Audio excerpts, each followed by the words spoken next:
Hi friends, welcome to Rosie Gardens. I'm gonna walk you through my small apartment patio garden. I knew that as soon as I moved in, I wanted to start a garden right away. So I got to my local nursery, I planted some tomato and pepper plants, and spread seeds everywhere. Now I have a huge summer garden in this small space in my patio yard. I started gardening because I wanted to reconnect with nature and also not have to go grocery shopping as much as I normally have to. Currently, I'm gardening in zone 9B, so we have very long and warm summers, which means an extended growing season. I'm gonna walk you through my garden and show you what I currently have growing and the seeds that I've already started. This is probably my favorite part of the garden. It's my seedling tower. I use it to grow my pepper seedlings, pumpkin, and cucumber. Right now, these are all early summer crops and I can't wait to harvest them.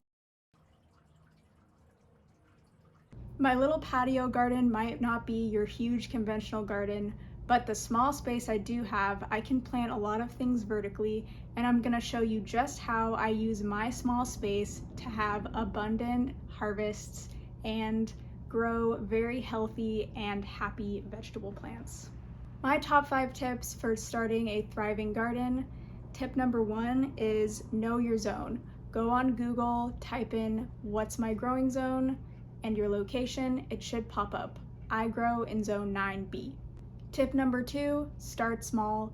Don't overwhelm yourself and bite off more than you can chew.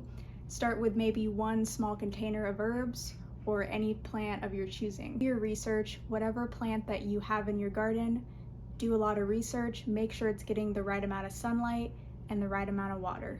Is be patient, and that you stay patient because growing a very vibrant, thriving garden takes a lot of time. And lastly, check in on your plants daily.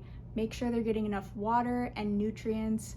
Make sure you're fertilizing, make sure they have enough sunlight or shade, and keep them happy and healthy. I want to touch on companion planting a little bit. I could make an entirely new video about just companion planting, but for now, just Google companion planting. Google what a companion plant would be for whatever you currently have in your garden, and Google will provide you with a list of different plants. Herbs and flowers can protect your vegetable plants from harmful pests and disease. You can use vertical gardening trellises to support your tomato plants because they get really big and they need a lot of extra support.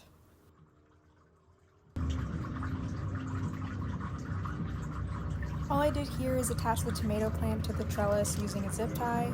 Another plant that also needs a lot of support is the vining cucumber plant. They are definitely going to need a trellis. I'm a huge believer in using what you have. You don't have to go to the store and buy a $50 trellis. You can use some old bamboo sticks or even sticks that you find in your yard and create your own teepee kind of design trellis or pyramid style trellis.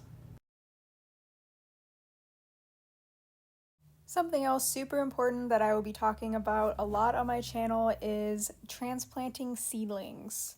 When you transplant seedlings, you want to make sure that you're being very gentle and putting them in a slightly larger container so that way you'll set them up for success before transferring them into your garden.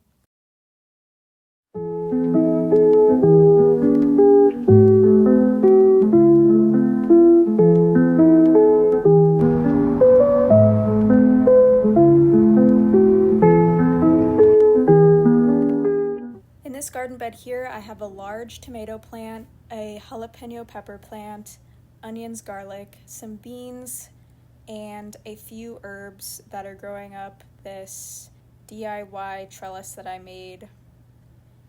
I also have this pepper plant that I need to transplant, and of course my cucumber plant that is growing quite big, and I probably will have to replace the trellis very soon. Now I want to show you a super easy way you can direct sow seeds, my favorite method called chaos gardening. A bunch of different seeds that I'm going to be starting. Sunflowers, alyssum, nasturtium, snapdragon, and beans. And we're going to do a little chaos gardening. I simply just put all the seeds in a Dixie cup, spread them all over the soil. Then I took some soil and I just covered up all the seeds, making sure that they're all covered. After that, I just took some water and soaked all the new seeds and then made sure that the soil is evenly moist. And to make sure that none of the slugs or snails get to it, I just took a bunch of coffee grounds that I had and I sprinkled it all over the soil. Adding these coffee grounds will keep all the slugs away and prevent them from eating all my brand new seedlings. Another easy thing you can do is crush up some eggshells and sprinkle them all over the surface. The seedlings can easily push through the soil still, and they deter the slugs from munching on the brand new growth. I also use an all-natural vegetable garden fertilizer just to keep my plants very strong and healthy. Since I'm working with a really small patio space, I've started with just a few compact garden beds. One is 3x1 and the others are 2x2, all about 6 inches deep, which is the minimum for most vegetables. I'll be adding more really soon, little by little over the summer, just proving that you don't need a huge yard to grow your own organic food. Thanks so much for watching. Make sure to subscribe for more tips and care advice for gardening. I look forward to seeing you in the next video. Good luck and happy gardening.